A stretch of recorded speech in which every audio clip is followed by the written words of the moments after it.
O gerenciamento da segurança é de extrema importância para o sucesso de um projeto industrial. Este precisa ser desenvolvido desde a etapa inicial do projeto, guiando a equipe e encontrando soluções mais seguras para o produto final e para a implantação do projeto em si.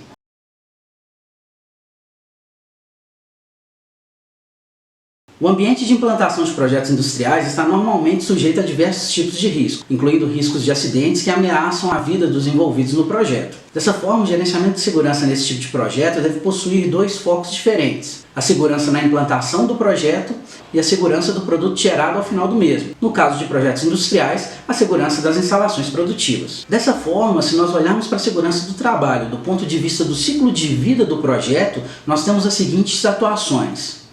Na etapa de engenharia, o foco da segurança do trabalho deve estar no desenvolvimento de um projeto mais seguro para a operação.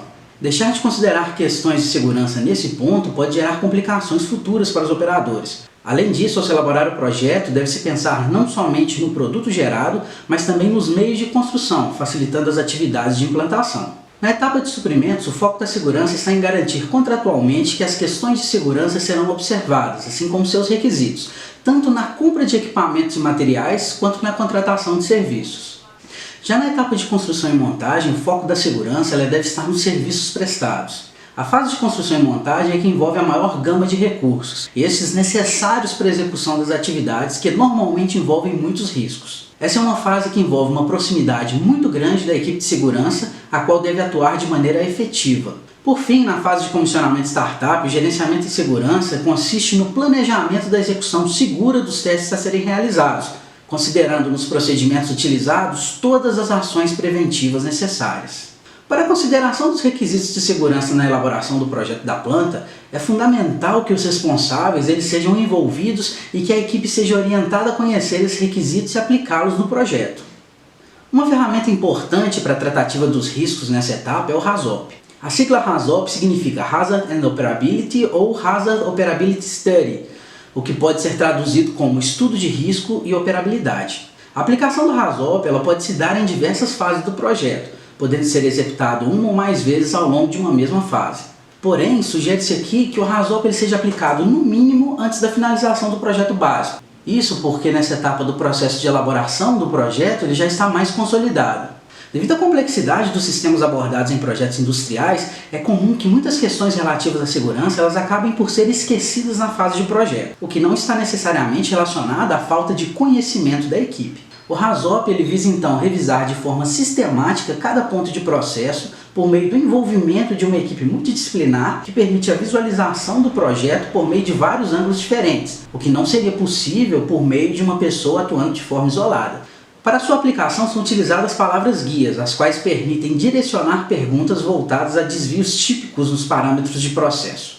Entre elas, nós podemos citar, por exemplo, as palavras nenhum, maior, menor, mais que, menos que, parte de, inverso, lento, rápido, além do previsto, entre diversas outras palavras que podem orientar sua aplicação.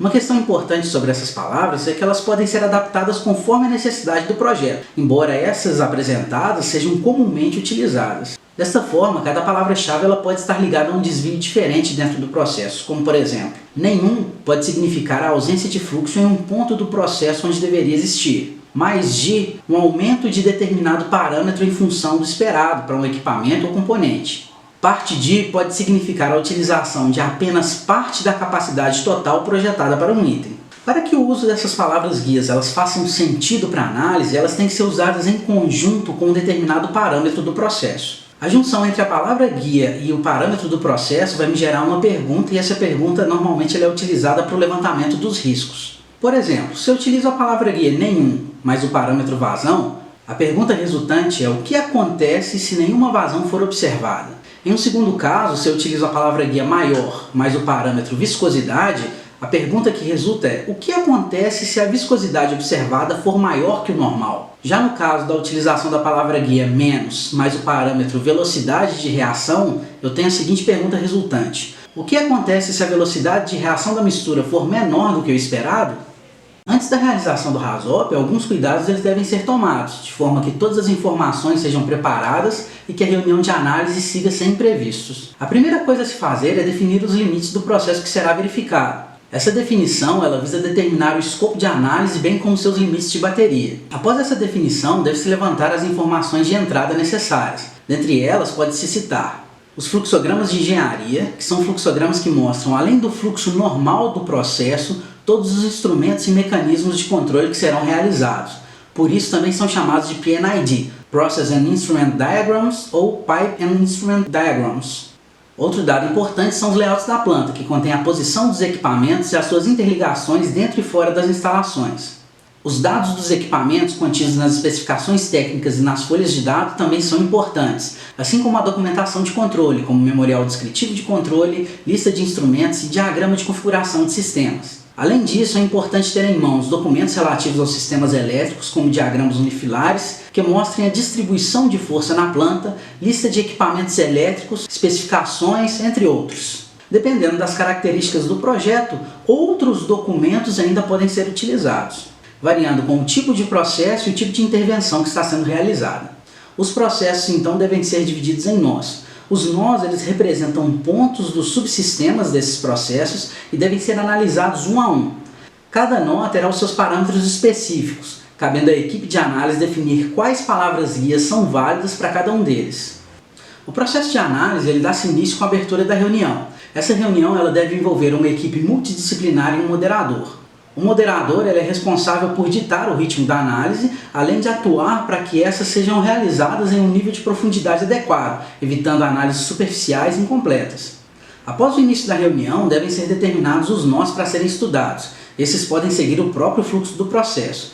A análise do nó se dá por meio da realização de perguntas provenientes da junção dos parâmetros com as palavras-guias. Como respostas a essas perguntas podem ser detectados os desvios. Os desvios eles compreendem desacertos e incorreções que afastam o processo das condições seguras e ideais de operação. Na ocorrência de desvios, esses devem ser devidamente registrados, juntamente com os demais pontos a serem levantados, como as causas do desvio, que correspondem aos fatos geradores deste, as consequências ou efeitos indesejados que o desvio pode causar, assim como as ações sugeridas, relacionadas a formas de eliminar ou mitigar as causas ou efeitos desse desvio. Esses itens devem compor um documento de RASOP, o qual pode ser estruturado em forma de relatório ou de planilha. Esse mesmo processo deve ser repetido para todos os nós e dentro de cada nó para todos os parâmetros e todas as palavras-guias aplicáveis. Isso deve ocorrer até que o último nó seja devidamente analisado. Após a realização do relatório, esse deve ser encaminhado para o gerente de projeto para que este atue na correção do projeto e adaptações das medidas necessárias. Para ilustrar a aplicação da ferramenta, vamos pensar no seguinte exemplo. Esse exemplo ele foi montado com o intuito de representar de maneira mais próxima a utilização prática de um RASOP. Bom, uma indústria química resolveu implantar um processo para a produção de um produto antisséptico. Esse produto ele é realizado por meio da mistura de dois ingredientes principais, clorexidina e álcool.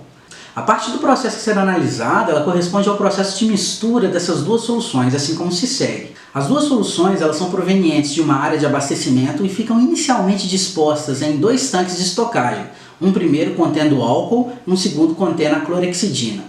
Ambos os tanques possuem ralos para a retirada dos produtos, devido à necessidade de limpeza e manutenção. Os dois tanques são instrumentados. Os instrumentos eles são dispositivos necessários para a realização do controle do processo. Nesse caso, o controle referido é da pressão do tanque, e os instrumentos são os medidores de pressão. Estes medidores eles enviam dados para um controlador ligado a válvulas automáticas, que se abrem para a liberação de gases gerados pelas soluções estocadas, quando a pressão ela chega a um certo nível. Esses gases gerados nos tanques por essas soluções eles precisam de um tratamento específico, porém esse tratamento específico ele não faz parte do processo analisado. Os dois produtos, o álcool e a clorexidina, eles serão misturados por meio de um tanque com agitador. A interligação entre o tanque de álcool e o tanque agitador é realizada por uma tubulação e uma válvula manual. O líquido ele é transferido por meio de gravidade, não sendo necessário bombeamento. Já no caso da interligação realizada entre o tanque de clorexidina e o tanque agitador, essa é feita por meio de bombeamento, através de uma bomba química acoplada a uma tubulação. O tanque de mistura com a ajuda de um agitador, ele faz a mistura das duas soluções, e por meio de uma tubulação, essas são enviadas para o processo de invase, onde a solução é colocada em recipientes. Esse processo de invase ele também não é escopo de análise. Com o processo já delimitado, os seguintes nós foram separados para a realização do estudo de RASOP. 1. Chegada de álcool do abastecimento. 2. O tanque de álcool com sua instrumentação. 3. O ralo de saída do tanque de álcool. 4. A interligação entre o tanque de álcool e o tanque de mistura. 5. O abastecimento de clorexidina. 6. O tanque de clorexidina com a sua instrumentação. 7. O ralo de saída do tanque de clorexidina. 8. O bombeamento de clorexidina para o agitador. 9. O tanque de mistura com agitador. E 10. A saída do tanque para o envase. Olhando-se para esse processo como um todo, assim como qualquer outro processo industrial, ele parece ser um processo complexo. Porém, como o processo de análise do RASOP ele avalia o sistema ponto a ponto, ou seja, nó a nó do processo, essa complexidade ela deixa de fazer uma diferença tão grande assim. Em uma aplicação normal do RASOP, a análise ela se daria sobre cada um dos nós verificados e para todos os seus parâmetros. Porém, devido a questões de duração da aula, vamos selecionar apenas 2 nós e um parâmetro para cada um deles. Nesse caso, nós analisaremos os nós 2 e 9. No caso do nó 2, ele se remete ao tanque de álcool com sua instrumentação. Pode ser utilizado, por exemplo, o parâmetro pressão e a palavra guia maior. Nesse caso, a pergunta gerada é: o que acontece se uma maior pressão for observada no tanque? Analisando essa pergunta, tem-se que um desvio possível é a sobrecarga devido ao aumento de pressão no tanque. A possível causa desse desvio é o defeito na malha de controle de pressão do tanque.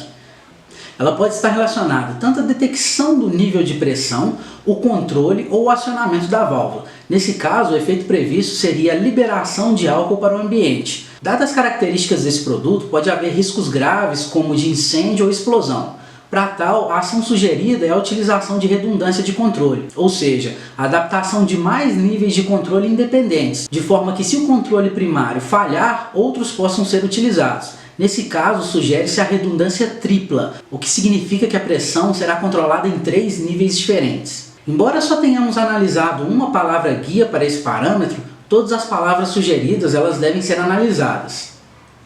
Dando continuidade à análise, no caso do nono nó, tanque misturador com agitador, pode-se utilizar, por exemplo, o parâmetro nível e a palavra guia além do previsto. Nesse caso, chega-se a seguinte pergunta: o que acontece se o nível observado for além do nível previsto? Desta forma, deve-se registrar o desvio nível além do previsto, o que pode causar consequências graves para o projeto. A causa visível para isso é a falta de controle de nível no tanque de mistura, uma vez que nenhum tipo de controle é apresentado no fluxograma de engenharia. Como efeito, pode haver derramamento da solução presente no tanque e a liberação da mesma para a área de trabalho. Nesse caso, optou-se por sugerir a colocação de uma bacia de contenção ao redor do tanque e a implantação de um controle de nível automático, o que geralmente é composto por um medidor, um controlador e uma válvula automática.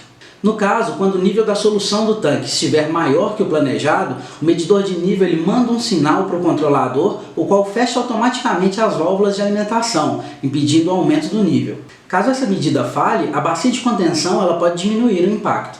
Bom, com relação à primeira parte do gerenciamento de segurança, nós vamos ficando por aqui. Bons estudos e até o próximo vídeo.